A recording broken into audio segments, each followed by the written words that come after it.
Hi guys, ഞങ്ങൾ എറണാകുളം വരെ പോവാണേ. അപ്പോൾ ട്രെയിൻ വരാൻ വേണ്ടിയിട്ട് ഇനി ഒരു 45 മിനിറ്റ് കാണും. എന്തായാലും വെറുതെ നിൽക്കല്ലേ, ഒരു വടിയും ചായയൊക്കെ കുടിച്ചു. ട്രെയിനിൽ കയറിയതേ എനിക്ക് ഓർമ്മയുള്ളൂ. ചെറുതായിട്ടൊരു തലവേദന കാരണം ഞാനൊന്ന് ഉറങ്ങിപ്പോയി. പിന്നെ മിതു വിളിച്ചപ്പോഴാണ് എഴുന്നേറ്റത്. അപ്പോഴാണ് പുറത്ത് കാണുന്നത് ഭയങ്കര ഇരുട്. അപ്പോൾ എനിക്ക് മനസ്സിലായി രാത്രിയായി എന്ന്. അപ്പോൾ നല്ലൊരു ചൂടുള്ള ചായ കുടിക്കാൻ വേണ്ടിയിട്ടായിരുന്നു വിളിച്ചത്. അപ്പോൾ നല്ല ചൂടുള്ള ചായയൊക്കെ കുടിച്ചു. പക്ഷെ ഞാനൊന്നും ഉഷാറായില്ല കേട്ടോ, ചായ ഒന്നും കുടിച്ചിട്ടും. അപ്പോൾ ഫൈനലി നമ്മൾ എറണാകുളം എത്തി. ഉറങ്ങിപ്പോയത് കൊണ്ട് ഈ വട്ടം പെട്ടെന്ന് എത്തിയതുപോലെ എനിക്ക് തോന്നി. കൂടെ ആരെങ്കിലും ഉണ്ടെങ്കിലല്ലേ നമുക്കിങ്ങനെ മതിമറന്ന് ഉറങ്ങാനൊക്കെ പറ്റൂ. ഒറ്റയ്ക്കാണെങ്കിൽ പറ്റില്ലല്ലോ. അപ്പോൾ ഇതാ ഈ ഹോട്ടലിലാണ് നമ്മൾ ഫുഡ് കഴിക്കാൻ പോകുന്നത്. ഇരുന്ന ഉടൻ ഒരു നല്ല ചൂടുവെള്ളം കിട്ടി. ഇത് കുടിച്ചപ്പോൾ തന്നെ എനിക്ക് നല്ലൊരു ഉഷാറും കിട്ടി. അപ്പോൾ മിതുവിൻ്റെ ഫേസൊക്കെ എന്തോ ക്ഷീണം പിടിച്ച പോലെ ഉണ്ട്. ബട്ട് ചിരിക്കൊന്നും ഒരു കുറവില്ല കേട്ടോ. ഫൈനലി ഫുഡ് എത്തി.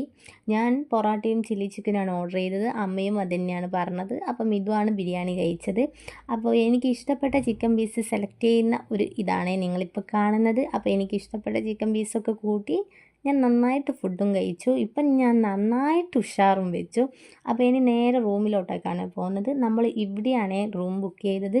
ഇവിടെ എത്തിയപ്പോൾ തന്നെ ഞാൻ കണ്ട സോഫയിൽ കയറി അങ്ങ് ഇരുന്നു. കാരണം എനിക്കാണെങ്കിൽ ഇനി നടക്കാനും ഒന്നും പറ്റുന്നില്ല, ഭയങ്കര ടയേർഡായിരുന്നു. അപ്പോൾ നമ്മൾ റൂമെത്തി. എനിക്ക് കുളിച്ചിട്ട് കിടന്നുറങ്ങണം. അപ്പോൾ ടാറ്റാ ബൈ ബൈ.